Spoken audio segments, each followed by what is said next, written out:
త్రయోదశోధ్యాయము క్షేత్రజ్ఞ విభాగయోగము శ్లోకం 19. ప్రకృతిం పురుషం చైవ విద్యనాదీవుభావపి వికారాశ్చ గుణాశ్చైవ విద్ధి ప్రకృతి సంభవాన్. తెలుగు తాత్పర్యము. ప్రకృతి అనగా భౌతిక స్వభావం మరియు పురుషుడు అనగా జీవాత్మ ఇద్దరూ అనాదిగా ఉన్నవారని తెలుసుకో. శరీరంలోని అన్ని మార్పులు అనగా వికారాలు మరియు సత్వ, రజస్, తమస్ అనే 3 గుణాలు ప్రకృతి నుండే ఉద్భవిస్తాయి. జీవాత్మ మాత్రం వీటికి సాక్షిగా ఉంటుంది. హిందీ తాత్పర్య. प्रकृति और पुरुष दोनों को ही अनादि जानो. शरीर तथा संसार में दिखाई देने वाले सभी विकार और सत्व, रजस, तमस आदि गुण प्रकृति से ही उत्पन्न होते हैं. पुरुष अर्थात जीवात्मा इनका साक्षी है. English meaning. Know that both प्रकृति means material nature and Purusha means the conscious self are beginningless. All modifications and the 3 modes of nature, Sattva, Rajas and Tamas, arise from Prakriti. The material world with all its changes and qualities belongs to Prakriti. The soul means Purusha is eternal and distinct from these changing material conditions. Understanding this distinction is essential for spiritual wisdom. త్రయోదశోధ్యాయము క్షేత్రజ్ఞ విభాగయోగము శ్లోకం 20. కార్యకారణకర్తృత్వే హేతుః ప్రకృతిరుచ్యతే. పురుషః సుఖ దుఃఖానాం భోక్తృత్వే హేతురుచ్యతే. తెలుగు తాత్పర్యం. శరీరం, ఇంద్రియాలు మరియు వాటి కార్యాలన్నిటికీ కారణం ప్రకృతియే. ప్రకృతి ద్వారానే అన్ని క్రియలు జరుగుతాయి. అయితే ఆ క్రియల ఫలితంగా కలిగే సుఖ దుఃఖాలను అనుభవించేది పురుషుడు అనగా జీవాత్మ. అందువల్ల కార్యాలకు ప్రకృతి కారణం కాగా అనుభవానికి మాత్రం జీవాత్మ కారణమని చెప్పబడింది. హిందీ तात्पर्य. शरीर, इंद्रिया तथा अन्य उनके कार्यों के उत्पन्न होने के कारण प्रकृति है.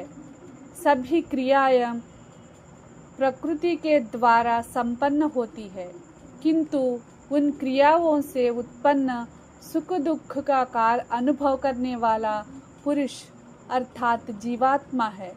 इसलिए कर्मों का कारण प्रकृति और उनके फल का भोक्ता पुरुष कहा गया है. English meaning. प्रकृति means material nature is said to be the cause of all actions and their instruments, while Purusha means the individual soul is the cause of experiencing pleasure and pain. Nature performs the activities and the soul experiences their results. The body and mind act according to material nature, but the soul experiences the consequences.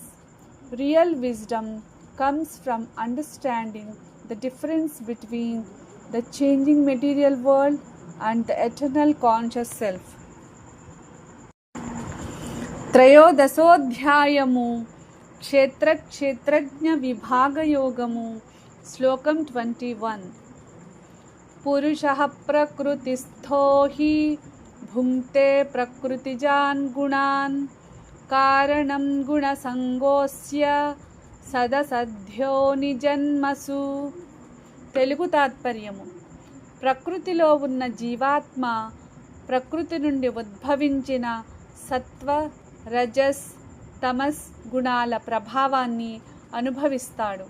ఈ గుణాల పట్ల అతనికి కలిగే ఆసక్తి వలననే మంచి లేదా చెడు యోనులలో జన్మలు పొందుతాడు. అందువల్ల బంధనానికి మూల కారణం గుణాలపై మమకారమే. हिंदी तात्पर्य. प्रकृति में स्थित पुरुष अर्थात जीवात्मा प्रकृति से उत्पन्न गुणों का भोग करता है.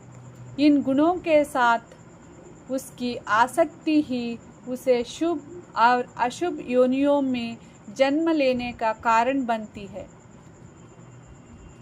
अतः गुणों का संग ही जन्म मरण के चक्र का कारण है. English meaning.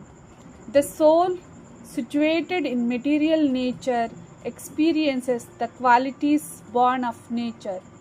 Attachment to these qualities becomes the cause of its birth in higher and lower forms of life. The soul is inherently pure, but attachment to the three modes of nature, sattva, rajas, and tamas, binds it to the cycle of birth and death. Freedom comes through detachment and realization of one's true spiritual nature.